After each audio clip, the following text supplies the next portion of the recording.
Hi friends, welcome back to our channel. Friends, మన channel cricket సంబంధించిన ప్రతి చిన్న అప్డేట్ మన ఛానల్లో రెగ్యులర్గా వస్తుంటాయి. ఇంకా మన ఛానల్ని సబ్స్క్రైబ్ చేసుకోకపోతే ఫ్రెండ్స్ వెంటనే సబ్స్క్రైబ్ చేసుకోండి అండ్ పక్కన బ్లెక్ని యాక్టివేట్ చేసుకోండి. అండ్ అదేవిధంగా ఇంకా మన వీడియోని లైక్ చెప్పితే ఫ్రెండ్స్ వెంటనే లైక్ చేసి మన వీడియోలోకి అయితే తింటాం. ఫ్రెండ్స్ తప్పకుండా లైక్ చేయండి. లైక్ చేస్తే మన వీడియో మార్కెట్కి ఫాస్ట్ గా రీచ్ అవుతుంది. ఇక ఇండియా వర్సెస్ బంగ్లాదేశ్ 2 టెస్ట్ మ్యాచ్లు 3 T20I మ్యాచ్లు ఆడనుంది. సెప్టెంబర్ 9 నుంచి ఈ సిరీస్ అయితే స్టార్ట్ కాబోతుంది. మరి ముఖ్యంగా ఇక్కడ మన టెస్ట్ మ్యాచ్కి స్క్వాడ్ ఏ విధంగా ఉంటుంది అండ్ ప్లేయింగ్ లెవెన్ ఏ విధంగా ఉంటుందో మనం ఈ వీడియోలో అయితే చూద్దాం. అంతకన్నా ముందు ఒకసారి మనం షెడ్యూల్ మనం చూసుకుంటే అక్కడ ఫస్ట్ టెస్ట్ మ్యాచ్ వచ్చేసి అక్కడ సెప్టెంబర్ 19 నుంచి 23 వరకు జరగబోతుంది చెన్నైలో. ఇక సెకండ్ మ్యాచ్ వచ్చేసి అక్కడ సెప్టెంబర్ 27 నుంచి 1 అక్టోబర్ వరకు జరగబోతుంది చెన్నైలోనే. 2 మ్యాచ్లు కూడా చెన్నైలోనే జరగబోతుంది. ఇక్కడ మనం చూసుకుంటే మరి స్పిన్నర్ అనేది క్రూషల్ రోల్ ప్లే చేసే అవకాశం అయితే మనకు కనిపిస్తుంది. అక్కడ ఇటీవల కాలంలో మనలో చూసుకుంటే మరి స్పిన్నర్లకు మాత్రం చాలా ఇబ్బంది అయితే పడుతున్నారు. కొత్త స్పిన్నర్లకు మనలో అయితే వికెట్లు అయితే సమర్పించుకుంటున్నారు. అక్కడ ఇంగ్లాండ్ నుంచి టామ్ హార్ట్లీ కానీ, షోయబ్ బషీర్ కానీ, ఇక అక్కడ మనం చూసుకుంటే ఆస్ట్రేలియా నుంచి టుడ్ మర్ఫీ కానీ, కున్నమెన్ కానీ వీళ్ళైతే రెగ్యులర్గా మన పైన వికెట్లే తీసిళ్ళు గత సిరీస్లలో. ఇక గతంలో అజజ్ పటేల్ కూడా మన వాళ్ళు అయితే 10 వికెట్లే తీసిళ్ళు ఏకంగా. మరి చాలా ఇబ్బంది అయితే పడుతున్నారు. టెస్ట్ సిరీస్లలో కూడా మన వాళ్ళు అయితే ఇబ్బంది పడుతున్నారు. అక్కడ లాస్ట్ సిరీస్ ఇంగ్లాండ్తో అక్కడ ఫస్ట్ మ్యాచ్ అయితే ఓడిపోయి అక్కడ మన హైదరాబాద్లో టామ్ హార్ట్లీ వికెట్లే తీసింది. అక్కడ ఓవరాల్గా చూసుకుంటే మరి ఇటీవల కాలంలో మన వాళ్ళు అయితే చాలా ఇబ్బంది అయితే పడుతున్నారు. దాన్ని అరకట్టడానికి అక్కడ మన వాళ్ళు అయితే దులీప్ ట్రోఫీ అయితే ఆడుతున్నారు. మరి ఏ విధంగా రెక్టిఫై చేసుకుంటారనేది చూడాలి. ఇక ఈ సిరీస్కి ఒకసారి స్క్వాడ్ని మనం చూసుకుంటే అక్కడ రోహిత్ శర్మ, యశస్వి జైస్వాల్, శుభ్మన్ గిల్, విరాట్ కోహ్లీ, శ్రేయస్ అయ్యర్, కేఎల్ రాహుల్, రిషబ్ పంత్, రవీంద్ర జడేజా, రవిచంద్రన్ అశ్విన్, అక్షర్ పటేల్, కుల్దీప్ యాదవ్, జస్ప్రీత్ బుమ్రా, మొహమ్మద్ సిరాజ్, మొహమ్మద్ షమి, హర్షదీప్ సింగ్, ఖలీల్ అహ్మద్.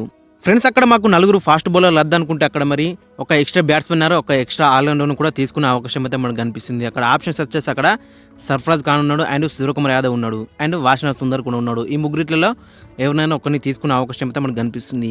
ఫ్రెండ్స్, అక్కడ స్క్వాడ్ అయితే 90% ఈ విధంగానే ఉండే అవకాశం అయితే మనకు కనిపిస్తుంది. అండ్ ఫ్రెండ్స్, మరి మీ యొక్క ఒపీనియన్ కూడా కింద కామెంట్స్లో అయితే మెన్షన్ చేయండి. మీ స్క్వాడ్ కూడా కింద కామెంట్స్లో అయితే మెన్షన్ చేయండి. ఇక ఈ స్క్వాడ్లోకి వెళ్ళి మనకు ప్లేయింగ్ లైన్ చూసుకుంటే అక్కడ ఓపెనర్స్గా రోహిత్ శర్మ అండ్ యశస్వి జైస్వాల్ బరిలోకి దిగుతారు. ఇక ఇద్దరు కూడా డిస్ట్రక్టివ్ ఓపెనర్సే. ఎక్కడ దగ్గరలో తెలుసు, ఎక్కడ నెగ్గాలో తెలుసు, ఎక్కడ అటాక్ వేయాలో కూడా తెలుసు మనోళ్ళకి. కాబట్టి ఇద్దరు కూడా మంచి ఓపెనర్స్ అని చెప్పుకోవచ్చు. లెఫ్ట్ రైట్ కాంబినేషన్ కూడా చాలా బెటర్ అవుతుంటుంది. ఇక నెంబర్ 3లో శుభ్మన్ గిల్ కూడా మరి గత ఇంగ్లాండ్ టెస్ట్ సిరీస్లో అయితే మంచిగా రాణించని చెప్పుకోవచ్చు. డీసెంట్గానే చాలా సెంచరీస్ ఉన్నాయి, హాఫ్ సెంచరీస్ ఉన్నాయి, మంచిగా రాణించని చెప్పుకోవచ్చు. మరి ఇంకా తన స్పాట్ని అయితే ఫిక్స్ అయితే చేసుకోలేడు అక్కడ నెంబర్ 3లో. తన ప్లేస్ని సిమెంట్ చేసుకోవాలంటే ఇది మంచి ఆప్షన్ అని చెప్పుకోవచ్చు శుభ్మన్ గిల్కి. ఇక అక్కడ న్యూస్ కూడా వస్తున్నాయి. మరి శుభ్మన్ గిల్ని అక్కడ మరి టెస్టులో కూడా వైస్ కెప్టెన్సీ బాధ్యతలు ఇస్తారని అక్కడ రూమర్స్ అయితే వస్తున్నాయి. మరి చూడాలి, మరి ఎంతవరకు నిజం అనేది చూడాలి.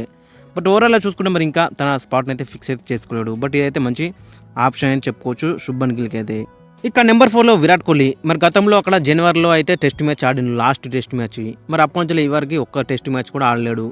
మరి ఏ విధంగా రియాక్ట్ అవుతారనేది మనకి చాలా ఇంట్రెస్టింగ్గా కనబడుతుంది. ఇక రీసెంట్గా దులీప్ ట్రోఫీ స్క్వాడ్లో కూడా లేడు విరాట్ కోహ్లీ. బట్ అక్కడ మనం చూసుకుంటే విరాట్ కోహ్లీ ఏ మ్యాచ్లో అయినా కంబ్యాక్ చేస్తారు, ఏ మ్యాచ్లో అయినా తన ఫామ్ అయితే నిరూపించుకుంటాడు. కాబట్టి విరాట్ కోహ్లీ విషయంలో అయితే మనకి డౌట్ అయితే లేదని చెప్పు. బట్ అక్కడ మనం మెయిన్గా చూస్తే మరి విరాట్ కోహ్లీ దగ్గర నుంచి అయితే ఇంకా పెద్ద ఇంపాక్ట్ అయితే రావాల్సి ఉంది. మరి ఈ సిరీస్లో వస్తే మాత్రం చాలా బెటర్ అయితే ఉంటుంది. ఇక నెంబర్ 5లో ఎవరనేది మనకి చాలా ఇంట్రెస్టింగ్గా కనబడుతుంది. ఎందుకంటే అక్కడ వికెట్ కీపింగ్లో రిషబ్ పంత్ అయితే ఫిక్స్ ఉంటాడు నెంబర్ 6లో. ఇక నెంబర్ 5లో అక్కడ మనకి ఇద్దరైతే కనబడుతున్నారు సీనియర్స్. మరి శ్రేయస్ అయ్యర్ ఆడతారా లేదంటే కేఎల్ రాహుల్ ఆడతారా అనేది మనకి చాలా ఇంట్రెస్టింగ్గా కనబడుతుంది. ఇక శ్రేయస్ అయ్యర్ కూడా మరి గత ఇంగ్లాండ్ సిరీస్లో అయితే చాలా డిసప్పాయింట్ అయితే చేసిండు. మరి ఇక కేఎల్ రాహుల్ కూడా కొంచెం డీసెంట్గా రాణించని చెప్పుకోవచ్చు. ఇక మిడిల్ ఆర్డర్లో కూడా కేఎల్ రాహుల్కి అయితే మంచి రికార్డ్స్ అయితే ఉన్నాయని చెప్పుకోవచ్చు. స్టార్స్ కూడా మనకైతే మంచిగా కనబడుతున్నాయి. కాబట్టి అక్కడ మరి కేఎల్ రాహుల్ కూడా నెంబర్ 4లో ఆడించే అవకాశం అయితే మనకు కనిపిస్తుంది. చూడాలి, మరి అక్కడ ఫస్ట్ పీరియడ్ అయితే అక్కడ మరి శ్రేయస్ అయ్యర్ వైపే వెళ్ళే అవకాశం అయితే కనిపిస్తుంది. బట్ కేఎల్ రాహుల్ కూడా అక్కడ ఛాన్స్ ఇచ్చే అవకాశం అయితే మనకు కనిపిస్తుంది.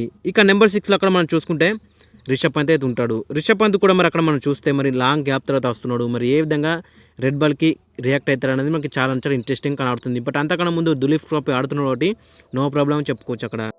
ఇక వికెట్ కీపింగ్ కూడా అక్కడ రిషబ్ పంతే చేస్తాడు. ఇక బ్యాటింగ్లో కూడా మనకు డౌట్స్ అయితే లేవు ఇతను బ్యాటింగ్ గురించి. ఎందుకంటే గతంలో 1 చేతో మ్యాచ్లు గెలిపించిండు, సేనా కంట్రీస్లోనే మ్యాచెస్ అయితే గెలిపించిండు. కాబట్టి మరి ఇతని గురించి అయితే మనకు ఎటువంటి డౌట్స్ అయితే లేవని చెప్పుకోవచ్చు. ఓవరాల్గా చూసుకుంటే మరి ఇతని దగ్గర నుంచి కూడా బిగ్ ఇంపాక్ట్ అయితే రావాల్సి అవుతుంది. మరి ఈ సిరీస్లో వస్తే మాత్రం చాలా బెటర్ అయితే ఉంటుంది. ఇక నెంబర్ 7లో రవీంద్ర జడేజా అటు బ్యాట్తో కానీ బాల్తో కానీ ఈక్వల్గా కంట్రిబ్యూషన్ అయితే ఇస్తాడు మన టీం ఇండియాకి. అక్కడ ఓవరాల్ చూసుకుంటే మరి టెస్టులో మాత్రం నెంబర్ 1 ఆల్రౌండర్ వరల్డ్లోనే. కాబట్టి ఖచ్చితంగా రవీంద్ర జడేజా దగ్గర నుంచి బిగ్ ఇంపాక్ట్ అయితే మనం ఎక్స్పెక్ట్ అవుతున్నాం. మరి ఈ సిరీస్లో ఆ ఇంపాక్ట్ అయితే మాత్రం చాలా బెటర్ అయితే ఉంటుంది. ఇక రీసెంట్ ఫామ్ అటు ఇటు ఉన్నప్పుడు కూడా మరి రవీంద్ర జడేజా టెస్ట్లో మాత్రం one of the best allrounders అని చెప్పుకోవచ్చు మన టీం ఇండియాకి అయితే. మరి చూడాలి మరి ఏ విధంగా రాణిస్తున్నారు అనేది మనకి చాలా ఇంట్రెస్టింగ్ కనబడుతుంది. ఇక నెంబర్ 8 లో అక్కడ మనం చూసుకుంటే రవిచంద్రన్ అశ్విన్ ఇవరకు అక్కడ చెన్నైలో జరుగుతున్నాయి మ్యాచెస్. మరి ఇతను హోమ్ గ్రౌండ్ అని చెప్పుకోవచ్చు. మరి ఖచ్చితంగా ఇతనైతే పెద్ద ఇంపాక్ట్ క్రియేట్ చేసే అవకాశం అయితే మనకు కనిపిస్తుంది. చూడాలి మరి ఏ విధంగా రాణిస్తున్నారు అనేది మనకి ఇంట్రెస్టింగ్ కనబడుతుంది. ఇక నెంబర్ 9 అక్కడ మనం చూసుకుంటే మరి కుల్దీప్ యాదవ్ అక్షర్ పటేల్ మరి వీళ్ళిద్దరిలో ఎవరికి ఛాన్స్ ఇస్తారనేది మనకి చాలా ఇంట్రెస్టింగ్ కనబడుతుంది. అక్కడ ఫస్ట్ ప్రియారిటీ అయితే అక్కడ కుల్దీప్ యాదవ్కి ఇచ్చే అవకాశం అయితే మనకు కనిపిస్తుంది. ఎందుకంటే బౌలింగ్లో కొంచెం అక్కడ వెరైటీ అయితే ఉంటుంది. అక్కడ ఆల్రెడీ ఆ స్పిన్నర్ అండ్ లెఫ్ట్ ఆర్థరాక్ స్పిన్నర్ కూడా ఉన్నాడు. ఇక లెగ్ స్పిన్నర్ లాంటి కైండ్ ఆఫ్ బౌలర్ ఉంటే ఇంకా బెటర్ అయితే ఉంటుంది. కాబట్టి అక్కడ ఖచ్చితంగా కుల్దీప్ యాదవ్కి ఛాన్స్ ఇచ్చే అవకాశం అయితే మనకు కనిపిస్తుంది. కుల్దీప్ యాదవ్ కూడా బ్యాట్తో కూడా అక్కడ బౌండరీస్ కొట్టకుండా ఆయన అక్కడ సింగిల్స్ అయితే రొటేట్ చేస్తాడు అండ్ వికెట్ అయితే కాపాడుకుంటాడు. కాబట్టి ఫస్ట్ ప్లేయర్ అయితే అక్కడ కుల్దీప్ యాదవ్కి ఇచ్చే అవకాశం అయితే మనకు కనిపిస్తుంది. ఇక ఫాస్ట్ బౌలింగ్ డిపార్ట్మెంట్లో ఎవరు ఉంటారు అనేది మనకి చాలా ఇంట్రెస్టింగ్ కనబడుతుంది. ఎట్లాగో అక్కడ చెన్నైలో స్పిన్నర్సే డీలింగ్ చేస్తారు. ఇక మనకు ముందుంది అక్కడ బీజీటీ బార్డర్ గవర్స్కర్ ట్రోఫీ హాస్టల్లో జరగబోతుంది. కాబట్టి అక్కడ ఫాస్ట్ బౌలర్స్ని అంతగా రష్ అయితే చేయొద్దు. కాబట్టి అక్కడ మరి ఎవరికి ఛాన్స్ ఇస్తారనేది ఇంట్రెస్టింగ్ కనబడుతుంది. అక్కడ సిరాజ్ ఉంటాడా, బుమ్రా ఉంటాడా, మొహమ్మద్ షమీ అయితే రష్ అయితే చేయొద్దు త్వరగా. ఇంకా ఫిట్గా లేకపోతే అతను అయితే రష్ అయితే చేయొద్దు. కాబట్టి అక్కడ మరి ఫస్ట్ మ్యాచ్కి అయితే బుమ్రా ఉండే అవకాశం ఉంది. తర్వాత మ్యాచ్ కొంచెం రెస్ట్ ఇచ్చినా కానీ ఫస్ట్ మ్యాచ్కి అయితే సిరాజ్ ఆడతాడు, బుమ్రా ఆడతాడు. ఇక నెక్స్ట్ మ్యాచ్కి ఖలీల్ అహ్మద్ వీళ్ళు కూడా ఆడే అవకాశం అయితే మనకు కనిపిస్తుంది. ఒకవేళ ఇట్లా 100% ఫిట్ ఉంటే మొహమ్మద్ షమీ కూడా అక్కడ ఆడే అవకాశం అయితే మనకు కనిపిస్తుంది. బట్ అక్కడ మనం చూసుకుంటే మరి ఈ 2 మ్యాచ్లు అక్కడ మరి ముగ్గురు కూడా అక్కడ రొటేట్ అయ్యే అవకాశం అయితే మనకు కనిపిస్తుంది. ఒకవేళ ఇట్లా ఖలీల్ అహ్మద్, హర్షదీప్ సింగ్ ఉంటే వాళ్ళకు కూడా ఛాన్స్ వచ్చే అవకాశం అయితే ఉంటుంది. ఇక ఫైనల్గా ప్లేయింగ్ లెవెన్ ఒకసారి మనం చూసుకుంటే రోహిత్ శర్మ, ఎస్ఎస్వి జైస్వాల్ ఓపెనింగ్లో బరిలోకి దిగుతారు. ఇక నెంబర్ 3లో శుభ్మన్ గిల్, నెంబర్ 4లో విరాట్ కోహ్లీ, నెంబర్ 5లో శ్రేయస్ అయ్యర్, కేఎల్ రాహుల్, నెంబర్ 6లో రిషబ్ పంత్ వికెట్ కీపర్గా ఆడతాడు. ఇక నెంబర్ 7లో రవీంద్ర జడేజా, నెంబర్ 8లో రవిచంద్రన్ అశ్విన్, నెంబర్ 9లో కుల్దీప్ యాదవ్, అక్షర్ పటేల్, నెంబర్ 10లో బుమ్రా అండ్ నెంబర్ 11లో మొహమ్మద్. ఇక ఓవరాల్ అక్కడ మనం చూసుకుంటే మరి కాంబినేషన్ మాత్రం చాలా డెడ్లీగా కనబడుతుంది. ఇక అక్కడ మనం మెయిన్గా చూస్తే అక్కడ శ్రేయస్ అయ్యర్, కేఎల్ రాహుల్ నెంబర్ 5లో ఎవరు ఆడతారు అనేది మనకి చాలా ఇంట్రెస్టింగ్ కనబడుతుంది. ఫ్రెండ్స్ తప్పకుండా మీ యొక్క ఒపీనియన్ అయితే కింద కామెంట్స్కి అయితే మెన్షన్ చేయండి. మరి కేఎల్ రాహుల్కు ఛాన్స్ అయితే బెటర్ ఉంటుందా, లేదంటే శ్రేయస్ అయ్యర్ ఆడితే బెటర్ ఉంటుందా అనేది ఖచ్చితంగా కింద కామెంట్స్లో అయితే మెన్షన్ చేయండి.